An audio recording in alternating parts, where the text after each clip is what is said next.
एक तरफ मोदी और दूसरी तरफ पूरा का पूरा इंडिया गठबंधन,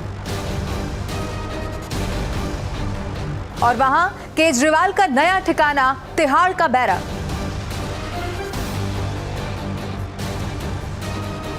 लोकसभा चुनाव की ये फाइट इतनी ज्यादा दिलचस्प हो जाएगी शायद किसी ने सोचा भी नहीं होगा। लेकिन भ्रष्टाचार के खिलाफ आवाज उठाते हुए सत्ता में आने वाली आम आदमी पार्टी कब इसी भ्रष्टाचार के आरोप में लगातार घिरती चली गई, किसी को पता ही नहीं चला। और इसीलिए अब सवाल ये है कि क्या राज्यों में सिर फुटअव्वल के बावजूद एकता का बखान करने वाला ये इंडिया गठबंधन क्या सच में लोकतंत्र को बचाने की कवायद में है या खुद के अस्तित्व को? ऐसे कई सारे सवाल हैं जिनका जवाब जानने की कोशिश करते हैं और शुरू करते हैं बात चुनाव की।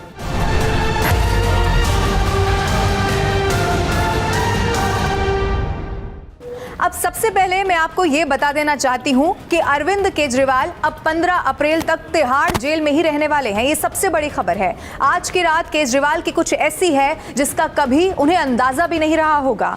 जेल का खाना, पढ़ने को बस कुछ किताबें और चारों तरफ एक ऐसी दीवार जिसे वो फिलहाल तो नहीं लांघ सकते, और वो जगह होगी तिहाड़ का जेल नंबर 2। आपको मैं ये भी बता दूं कि ईडी ने उनकी कस्टडी नहीं मांगी, लेकिन उन पर आरोप ये लगाया कि अरविंद केजरीवाल जांच में सहयोग ही नहीं कर रहे हैं। अब एक बात जो सबसे ज्यादा चौंका देने वाली थी वो ये कि अरविंद केजरीवाल ने आतिशी और सौरभ भारद्वाज को भी लपेटे में ले लिया।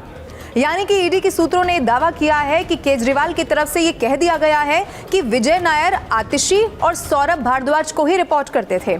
फिर क्या था? इसके बाद एक सियासी भूचाल आ गया।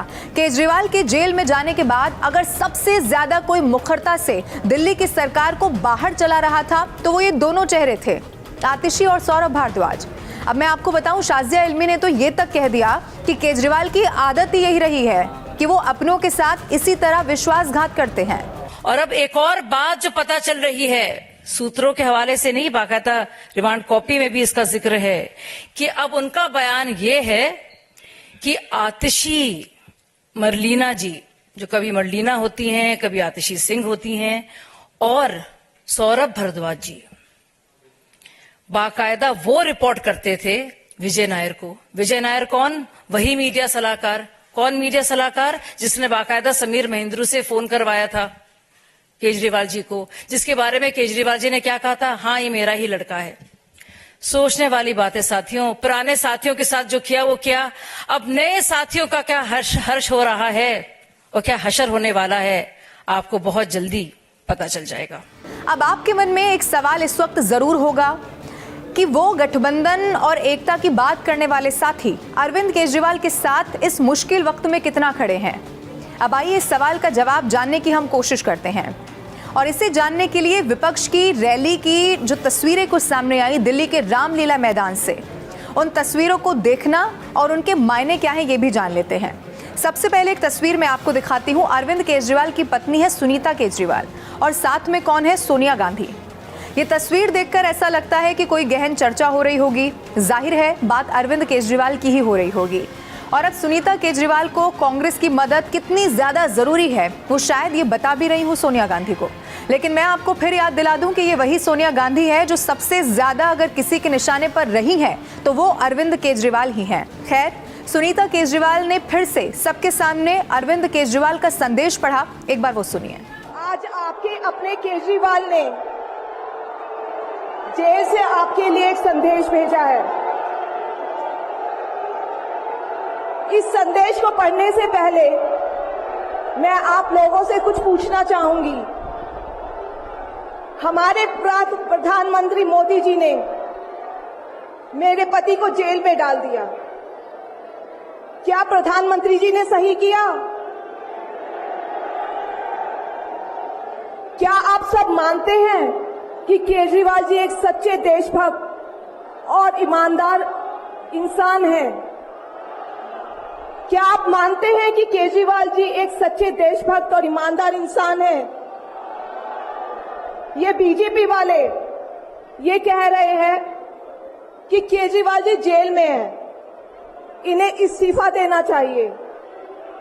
क्या केजरीवाल जी को इस्तीफा देना चाहिए? क्या उन्हें इस्तीफा देना चाहिए?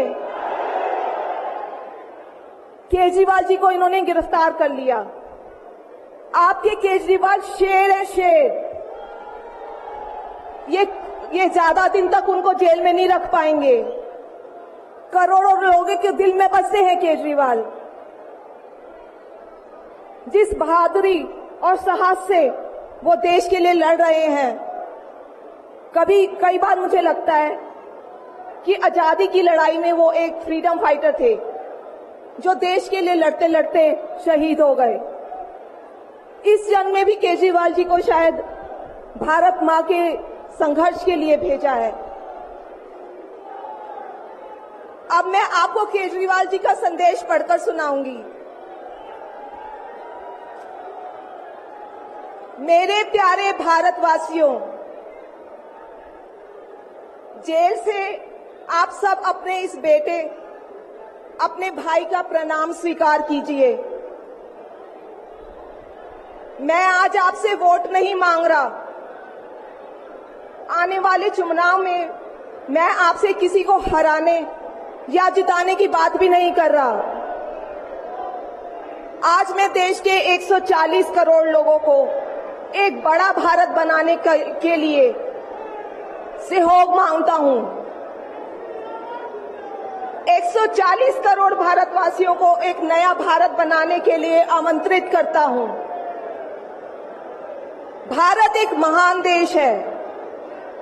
हमारी संस्कृति कई हजार वर्ष पुरानी है। भगवान का दिया सब कुछ है भारत में, फिर भी हम पिछड़े क्यों हैं? हमारे लोग अनपढ़ क्यों हैं? गरीब क्यों हैं? मैं यहां जेल में हूं। यहां काफी समय सोचने के लिए मिलता है। रात को टूट टूट के नींद आती है। भारत मां के लिए सोचता हूं। भारत मां बहुत दुखी है। भारत मां दर्द में है, दर्द से कराह रही है। जब महंगाई की वजह से लोगों को दो वक्त की रोटी नसीब नहीं होती, तो भारत मां को बहुत दुख होता है।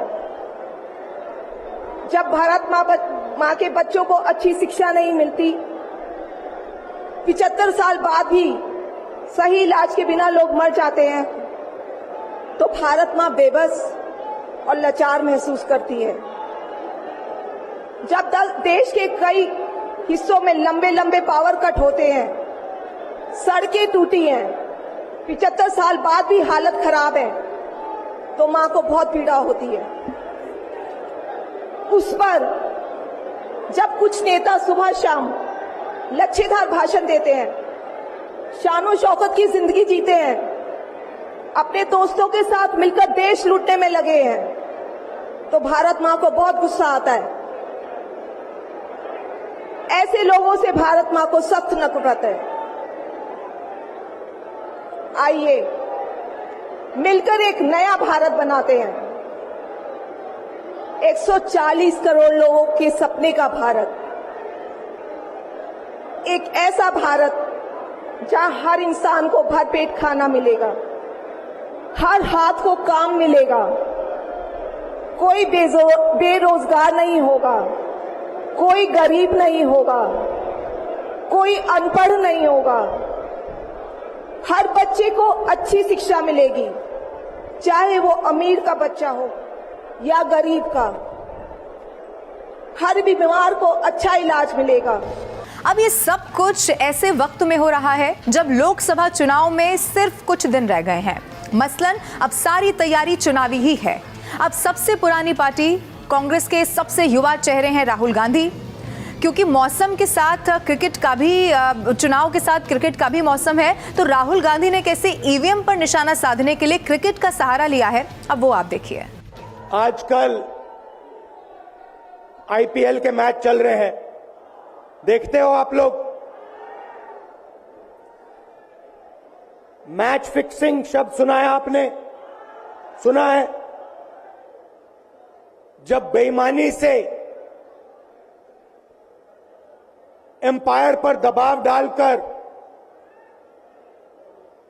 प्लेयर को खरीदकर, कैप्टन को डराकर मैच जीता जाता है। क्रिकेट में उसको मैच फिक्सिंग कहा जाता है। हमारे सामने लोकसभा का चुनाव है। अंपायर किसने चुने? नरेंद्र मोदी ने। हमारी टीम में से मैच शुरू होने से पहले 2 खिलाड़ियों को अरेस्ट करके अंदर कर दिया। तो भाइयों और बहनों, ये जो चुनाव हो रहा है, नरेंद्र मोदी जी इस चुनाव में मैच फिक्सिंग करने की कोशिश कर रहे हैं।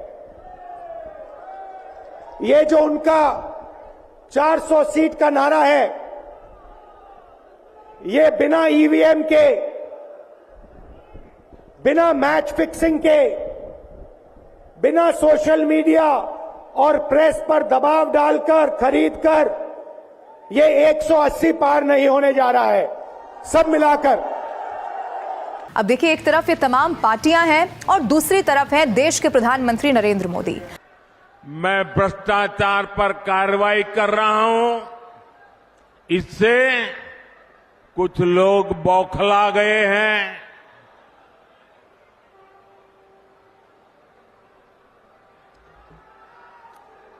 वो अपना आपा खो बैठे हैं।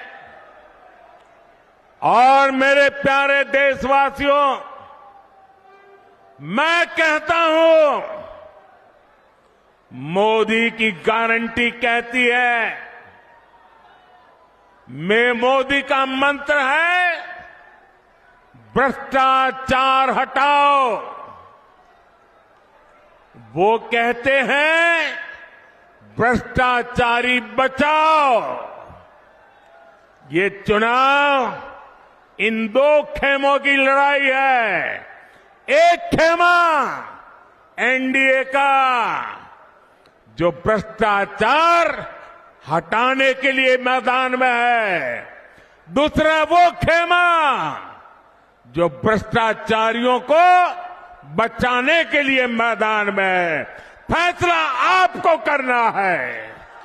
अब एक बात तो तय है, जो राजनीतिक पंडितों का भी कहना और मानना है, और वो बात यह है कि राज्यों में, चाहे पश्चिम बंगाल की बात करें या फिर बिहार की सिर्फ उटव्वल हो, ये लड़ाई हो, ये एकता इसीलिए भी दिखाई देती है क्योंकि मौजूदा सरकार की इस आंधी में अब जो बाकी तमाम विपक्ष हैं, उनके लिए ये अस्तित्व की लड़ाई हो चली है। यानी कि राजनीतिक पंडित कहते हैं कि सिर्फ यही मौका है अब विपक्ष को अपनी ताकत दिखानी है, और इसीलिए वो बार बार ये कहते हैं कि हम एकजुटता से लड़ाई कर रहे हैं, एक साथ अब जो मोदी के खिलाफ ये चुनाव है वो लड़ने जा रहे हैं। लेकिन अलग अलग राज्यों की क्या स्थिति है वो आप देख सकते हैं, चाहे वो बिहार की बात हो, कई सारी ऐसी सीटें, और एक नया टर्म भी अब आपको दिखाई देगा, फ्रेंडली फाइट। यानी कि एक ही गठबंधन का हिस्सा है, लेकिन वो कह रहे हैं कि भाई हम अपने प्रत्याशी उतारेंगे, दूसरी पार्टी कह रही है कि यहां से हमारा प्रत्याशी चुनाव लड़ेगा, लेकिन ये तो फ्रेंडली फाइट है। इसका मतलब ये है कि जो लड़ाई है या सिर्फ उटव्वल है, उसको एक बस अच्छा नाम देने की कोशिश की गई है, और वो नाम है फ्रेंडली फाइट।